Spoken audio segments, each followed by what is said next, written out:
ખેડૂત ભાઈઓ, આપણી કોઈ પણ નવી સિઝનની વાવણીનો સમય આપણી શિયાળુ સિઝન હોય, ઉનાળુ ઋતુ હોય કે મુખ્ય ચોમાસું ઋતુ હોય, વાવણીના સમયની શરૂઆત થાય એ પહેલાં કેટલીક આગોતરી તૈયારીઓ આપણે ખેડૂતે કરવાની રહેતી હોય છે. શિયાળુ વાવેતર અને વાવણીનો સમય પૂરો થઈ ગયો, એ સિઝન પણ પૂરી થઈ ગઈ. ઉનાળુ વાવેતરની વાવણીની સિઝન પૂરી થઈ ગઈ. હવે કદાચ કોઈ વાવેતર કરે તો એને પાછોતરું વાવેતર આપણે કહી શકીએ, એ વાવણીનું વાવેતર ન ગણાય. પણ હવે 2 મહિના પછી આપણા ખરીફ ઋતુના વાવેતરનો સંપૂર્ણ સમયગાળો શરૂ થઈ જાય છે.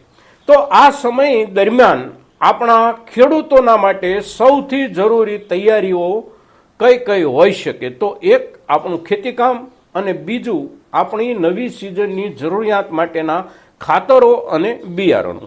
તો આપણે મોટા ભાગે સૌથી વધારે પરેશાની ઉઠાવવાની થતી હોય તો કોઈ પણ સિઝનમાં પાયાના ખાતરો અને બિયારણોના મુદ્દે આપણી પરેશાની રહેતી હોય છે. અને સાથે સાથે એ પરેશાનીઓમાંથી જે પરિસ્થિતિ પેદા થાય છે એ પરિસ્થિતિમાંથી આપણા માટે, ખેડૂતો માટે છેતરાવાની એક સિઝન પણ એમાંથી જ શરૂ થાય છે. કારણ કે પૂરતા પ્રમાણમાં ખાતર ન મળે, પૂરતા પ્રમાણમાં યોગ્ય બિયારણ ન મળે તો આપણને જે કાંઈ ન મળતું હોય અને જેની તંગી હોય એનો લાભ ઉઠાવનારા લોકો માર્કેટમાં ઉતરી પડે છે અને આપણી પાસેથી કોઈને કોઈ રૂપમાં છેતરપિંડી કરી અને કેટલુંક આપણી પાસેથી અવશ્ય પડાવી જાય છે. તો આ વર્ષે આપણે અત્યારના સમયથી જ આપણા આ સિઝનમાં, એટલે કે નવી આપણી ચોમાસું સિઝનમાં ખાતરની પરિસ્થિતિ કયા ખાતરોની કેવી રહી શકે એના ઉપર એક અંદાજિત ચર્ચા કરીએ છીએ. અને તેથી આવતી સિઝનના પાયાના ખાતરના મુદ્દાની આપણી આ અગત્યની ચર્ચામાં આપ સૌ મિત્રો અવશ્ય બન્યા રહેજો. નમસ્કાર ખેડૂત મિત્રો, જય કિસાન, જય ભારત. ખેડૂત ભાઈઓ, આજે 1 માર્ચ 2025 શનિવારનો દિવસ છે અને આજે આપણે જેની ચર્ચા કરવી છે એ ચર્ચા છે આપણા પાયાના અને પાયા પછી પૂર્તિના ખાતરો આવતી ખરીફ સિઝન એટલે કે ચોમાસું ઋતુની આપણી જરૂરિયાતના ખાતરોની સ્થિતિ કેવી થઈ શકે. હવે સામાન્ય રીતે આપણને એમ લાગે દરેક ખેડૂતને કે હજી તો માર્ચ મહિનો બેઠો છે, આજે માર્ચ મહિનો જાય, એપ્રિલ જાય, મે મહિનો અર્ધે પહોંચે, ત્યાર પછી આપણે ત્યાં મોટા ભાગે વાવેતરની શરૂઆત થાય. ચોમાસું વાવેતરના જે કોઈ આપણે આગોતરા વાવેતર કરતા હોઈએ એની, વરસાદથી જે કાંઈ વાવેતર આપણે કરવાનું હોય એને માટે તો છેક જૂન મહિનામાં આપણે વાવેતર કરવાનું હોય તો અત્યારથી એની ચર્ચા આપણે શા માટે કરવી જોઈએ? પણ આપણે અત્યારથી એની ચર્ચા એટલા માટે કરવાની જરૂરી છે કે આપણને સિઝનમાં આ વર્ષમાં પાયાના ખાતરોની ઉપલબ્ધિનું જે ચિત્ર અત્યારે દેખાઈ રહ્યું છે એના ઉપર આપણે ચર્ચા કરવી છે, જેથી કરીને આપણે કેટલીક આગોતરી તૈયારીઓ ખેડૂત તરીકે કરી શકીએ. મિત્રો, હવે ખરીફ ઋતુના પાયાના ખાતરો જે કાંઈ કારખાનાઓમાંથી તૈયાર થઈ અને આપણા સહકારી મંડળીના ગોડાઉનો સુધી, એટલે કે છેલ્લા વાપરનાર વર્ગ આપણા ખેડૂતના ગામ સુધી જે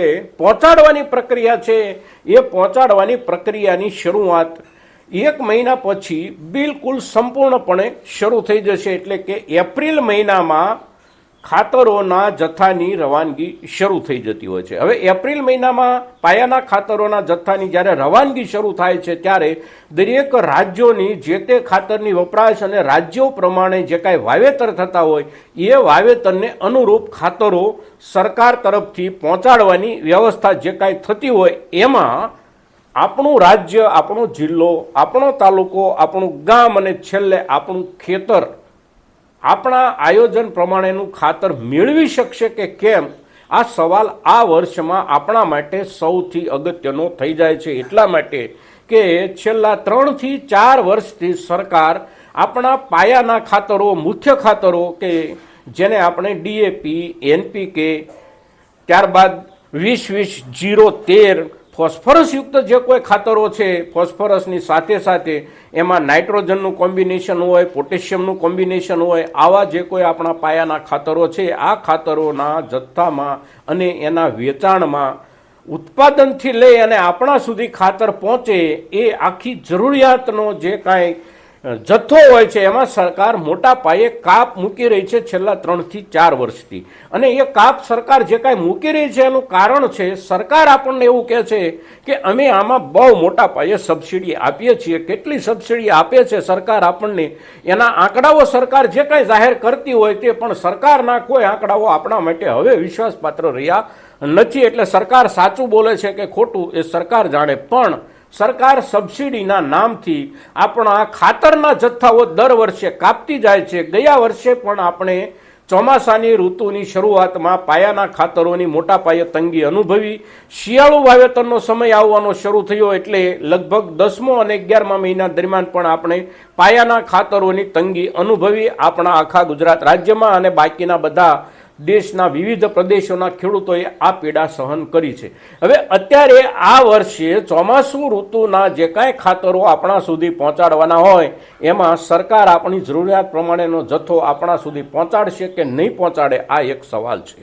તો આ સવાલનો સીધો જવાબ બજારમાં જે પરિસ્થિતિ છે, એટલે કે બજાર એટલે કે સહકારી માળખા મારફત જે કાંઈ ખાતરનું વિતરણ થાય છે આપણા દેશની અંદર, એ સહકારી માળખામાં જે ચર્ચાઓ અને ખાતરના કારખાનાઓના જે કાંઈ પ્રતિનિધિઓ અને ગુજકો માસોલ એટલે કે Gujarat state cooperative marketing federation, આપણા આખા ગુજરાતની સૌથી મોટી સહકારી મંડળી કે જે આખા રાજ્યના તમામ ગોડાઉનો સુધી ખાતર પહોંચાડવાનું કામ કરે છે એક મધ્યસ્થ એજન્સી તરીકે, આ બધા જે સૂત્રો છે એના તરફથી જે બિનસત્તાવાર માહિતીઓ આપણે પ્રયાસો કરી અને મેળવી શકતા હોઈએ એ માહિતીઓ એવી છે કે આ વર્ષની આપણી જરૂરિયાતના પ્રમાણમાં આપણા પારંપરિક ખાતરો ડીએપી કે હોય, એનપીકે હોય, અગર તો 20-20-0-13 હોય, પોટાશ હોય, આ તમામ ખાતરોની એકંદર તંગી રહેશે આ વર્ષના પાયાના ખાતરોના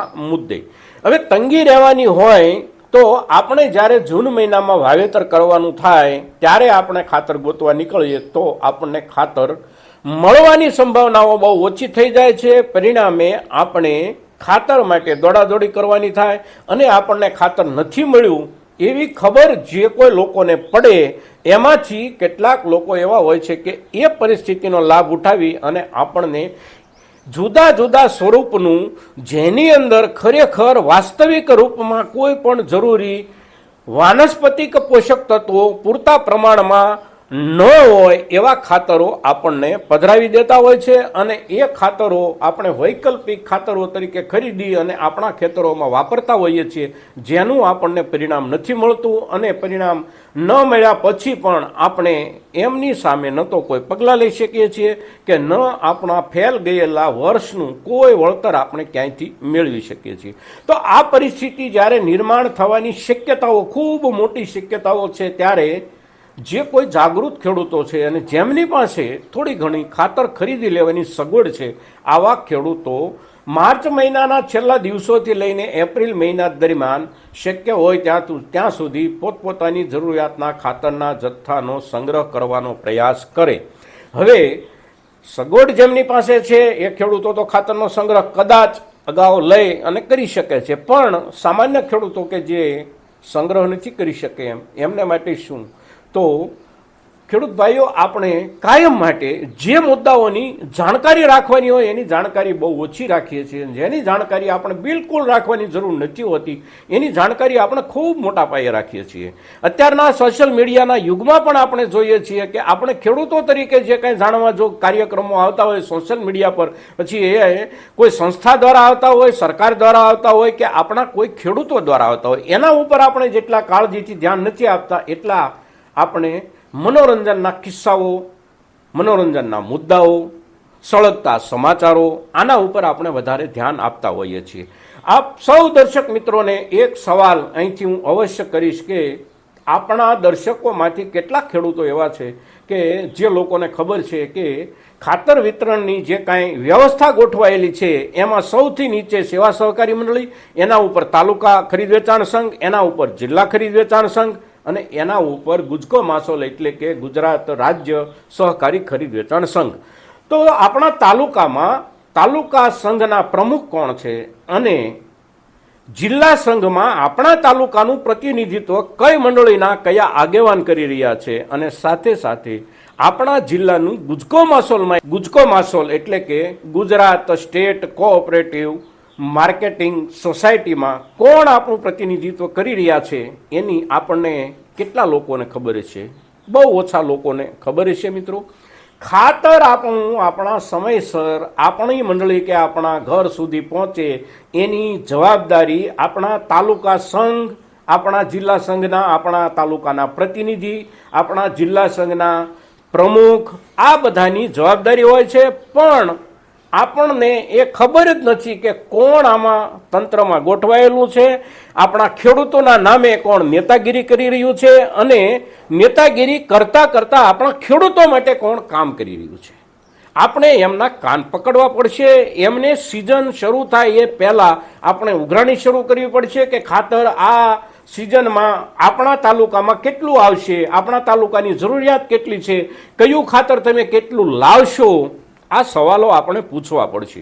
હવે આ સવાલો જ્યાં સુધી આપણે નહીં પૂછીએ ત્યાં સુધી આપણા ખેતર સુધી ખાતર ન પહોંચે એને માટેનું કામ કરનારું સરકારી તંત્ર આપણા ખેતર સુધી ખાતર નહીં પહોંચવા દેવાના તમામ રસ્તાઓ અપનાવશે અને આપણને ખાતર માટે ભટકતા કરી અને કોઈને કોઈ નકલી બનાવટો ખરીદી લઈએ આવા પ્રકારની પરિસ્થિતિમાં આપણને ધકેલી દેશે. અને એ તમામ સંજોગો દરમિયાન આપણે જ્યારે એને માટેના કોઈ જગ્યાએ કાર્યક્રમો કરવાની શરૂઆત કરીએ છીએ ત્યારે પણ આપણા આક્ષેપો સરકાર પર હોય છે. સરકાર સુધી આપણા આક્ષેપો જે કાંઈ હોય એમાં ખોટું કાંઈ નથી, પણ આપણે આપણી આસપાસમાંથી નેતાઓની જે ચેનલ ગોઠવાણી છે એમાંથી કેટલા લોકોને સવાલ પૂછીએ છીએ. આ સવાલ આપણા સૌના માટે અગત્યનો છે. આપણે ખેડૂત તરીકે આપણા ગામની સહકારી મંડળીના પ્રમુખથી માંડી અને આપણા તાલુકા સંઘના પ્રમુખ અને એના પ્રતિનિધિઓ, આપણા જિલ્લા સંઘના પ્રતિનિધિઓ, જિલ્લા સંઘના પ્રમુખો, આ બધાને સવાલ કરતા નહીં થઈએ ત્યાં સુધી આ બધી આપણી સમસ્યાઓનો ઉકેલ આવવો અઘરો છે. અગર તો ઉકેલ આવવાને બદલે આ બધી આપણી સમસ્યાઓ રોજે રોજ વધારે ને વધારે ગૂંચવાતી જાય છે, કારણ કે સરકાર એને ગૂંચવી અને એમાંથી છટકી જવા માગે છે.